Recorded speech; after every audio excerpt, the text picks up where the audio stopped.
سر یہ فرمائیے کہ فلسطینی مسلمان کے لیے علامہ کی کیا خدمات ہیں؟ فلسطینی مسلمان کے لیے حضرت علامہ محمد اقبال نے بڑے درد دل کے ساتھ جب برطانوی سامراج نے 1917 میں جی باقاعدہ ان کو زمین الاٹ کرنے کا فیصلہ طے کر لیا اور عرب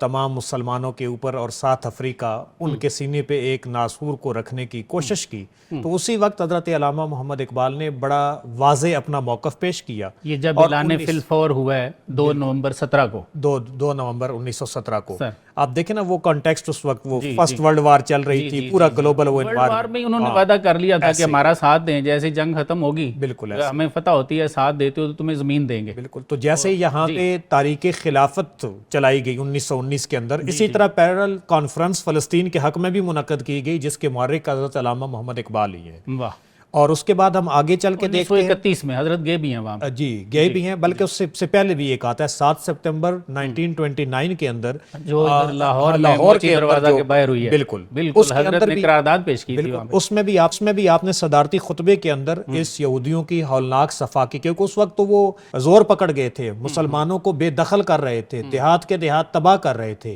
اور ایسی کیفیت میں پھر جب حضرت علامہ اقبال نے ان کو یہ اس چیز کا احساس بھی دلوایا کہ کیا تمہیں یہ نہیں پتا کہ ہیکل سلیمانی کی جو اصل تعمیر تھی یہ اس کی شناخت حضرت عمر ابن خطاب نے آ کر کی تھی، تمہیں تو مسلمانوں کا ممنون ہونا چاہیے۔ اور اس کے بعد آگے انہوں نے کہا فلسطین میں مسلمانوں اور بچوں کو بھیڑ بکریوں کی طرح تم ذبح کر رہے ہو، اور یہ چیزیں برٹش گورنمنٹ تک بھی بعد میں جن کانفرنسز میں آپ نے گئے وہاں پہ بھی آپ ان چیزوں کی مذمت کرتے رہے کہ یہ مسلمانوں کا حق ہے، اس پہ یہود کا حق نہیں۔ حضرت نے اپنے کلام میں بھی یہ چیزیں فرمائیں، بالکل فرمایا ہے خاک فلسطین پہ یہودی کا اگر حق، جی یہودی کا اگر حق، اسپانیہ پہ حق نہیں کیوں اہل عرب کا، اہل عرب کا، بس اس میں جلتا ہے مگر شام و فلسطین پہ میرا دل، واہ، میں تو یہاں سے کہتے ہیں نا،